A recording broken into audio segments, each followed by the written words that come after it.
आजकल हमारे देश में शादी के नाम पे ये क्या चल रहा है। 29 अप्रैल 2025 को हुई एक भव्य शादी अब एक सस्पेंस थ्रिलर बन चुकी है।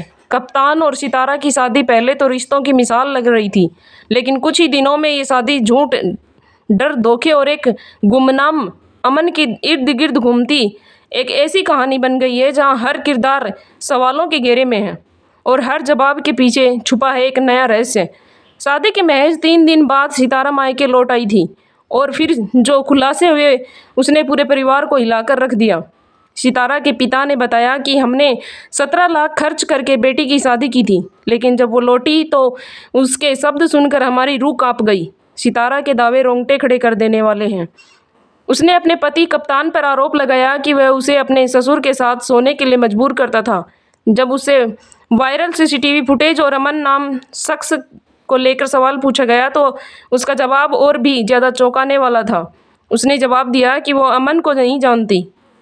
रात 2 बजे उसे जो भैया मिले उनके साथ निकल गई क्योंकि उसे मारा पीटा जा रहा था। लेकिन दूसरी ओर वायरल वीडियो, स्टैम्प पेपर और एक समझौते में साफ दिख रहा था कि सितारा ने खुद अमन के साथ रहने की इच्छा जताई थी। अब सवाल ये उठता है कि अगर अमन को वह जानती नहीं तो समझौते में उसका नाम कैसे आया? क्या सितारा के बयान में कोई सच्चाई है या फिर कोई ऐसा राज जिसे वह छुपा रही है? सितारा के परिवार ने दावा किया कि कप्तान पहले से शादीशुदा है और उसकी एक बेटी भी है, लेकिन जब पड़ताल की गई तो कप्तान के घर वालों और पड़ोसियों ने इस बात को खारिज कर दिया। ये उसकी पहली शादी है। अगर पहली शादी में ही इतना बवाल हो गया तो दूसरी की बात कहाँ से आती है? शादी के बाद के झंझटों से कप्तान डिप्रेशन में चला गया और कुछ दिन के लिए नासिक के लिए निकल गया था। अब वो वापस लौट रहा है, लेकिन घरवालों की आंख में अब भी विवाद की टीस है। पूरे मामले में पुलिस की रिपोर्ट भी कम रहस्यमय नहीं है। डीसीपी यमुना पार विवेक कुमार यादव के मुताबिक 29 अप्रैल को शादी हुई थी। 3 दिन बाद लड़की ने किसी और के साथ रहने की बात कही। 25 मई को समझौते के बाद लड़की को दोबारा ससुराल भेजा गया। 31 मई को फिर से ससुराल छोड़कर चली गई। 1 जून को शिकायत दी गई, लेकिन उसमें कोई धमकी का जिक्र नहीं था।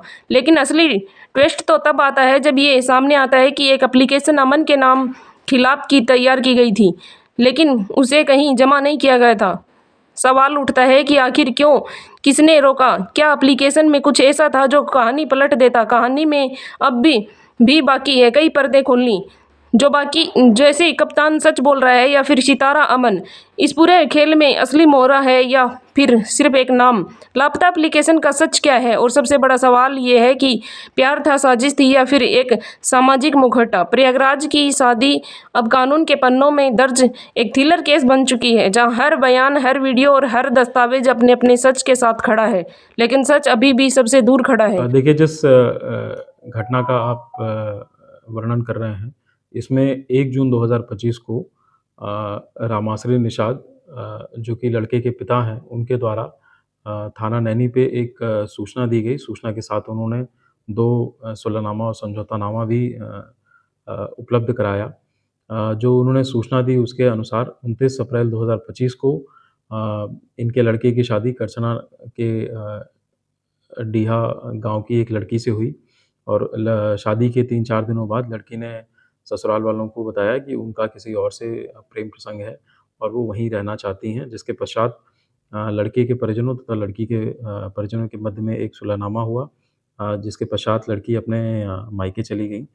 उसके पश्चात पुनः 25 मई 2025 को, जो कि इन्होंने एक स्टैम्प पेपर पे लिखा हुआ समझौतानामा दाखिल किया, उसके अनुसार पुनः दोनों परिजनों के बीच में बातचीत के माध्यम से लड़की को अपने ससुराल भेजा गया है।